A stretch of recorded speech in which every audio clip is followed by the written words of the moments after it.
कभी पुराने जमाने की बात है। एक गांव में 3 ठगबाज रहते थे। वो बड़े चालाक और फरेबकार थे। उनका काम ही लोगों को धोखा देकर उनका माल छीनना था। गांव के लोग उनसे बहुत डरते थे और अक्सर उनके जाल में फंस जाते थे। एक दिन ये तीनों ठगबाज करीबी शहर की तरफ निकले ताकि किसी को लूट सकें। रास्ते में उनकी मुलाकात एक सीधे साधे लेकिन निहायत ज़हीन आदमी से हुई। वो शख्स एक मामूली सा सौदागर था जो अपने कुछ कीमती जेवरात बेचने शहर जा रहा था। ठगबाजों ने आपस में साजिश की कि किस तरह इस आदमी को लूटा जाए। पहला ठगबाज बोला, मैं इसको कायल कर लूंगा कि इसके जेवरात नकली हैं ताकि वो खुद ही इनको हमें सस्ते दामों बेच दे। दूसरा बोला, और मैं कहूंगा कि वो जिस रास्ते पर जा रहा है वहां डाकू बैठे हैं ताकि वो डर कर अपना माल हमारे सुपुर्द कर दे। तीसरा बोला, और आखिर में मैं इसे ये यकीन दिला दूंगा कि हम ही इसके खैरख्वाह हैं, फिर वो खुद अपना माल हमें दे देगा। उन्होंने अपनी चाल शुरू की। पहला ठगबाज उस सौदागर के पास गया और उसके जेवरात देखकर हंसने लगा।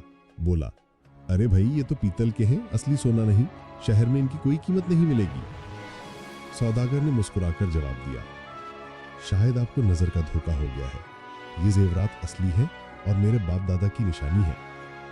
पहला ठग नाकाम होकर चला गया। फिर दूसरा ठग आया और बोला, सुने भाई, आगे जंगल में खूंखार डाकू बैठे हैं। अगर आप वहां गए तो वो सब छीन लेंगे। बेहतर है कि ये जेवरात हमारे पास रखवा दें। हम गांव के ईमानदार लोग हैं। सौदागर ने कहा, शुक्रिया भाई, मगर मैं जानता हूं कि ईमानदार लोग अपने नाम के साथ खुद तारुफ नहीं कराते। उनके आमाल ही उनकी पहचान होते हैं। दूसरा ठग भी मुंह लटकाए वापस गया। अब तीसरा ठग आया।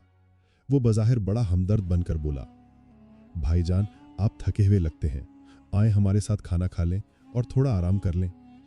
सौदागर ने कहा, आपकी मेहमान नवाजी का शुक्रिया, लेकिन मैंने सुन रखा है कि 3 लोग मिलकर हमेशा कोई चाल चलते हैं।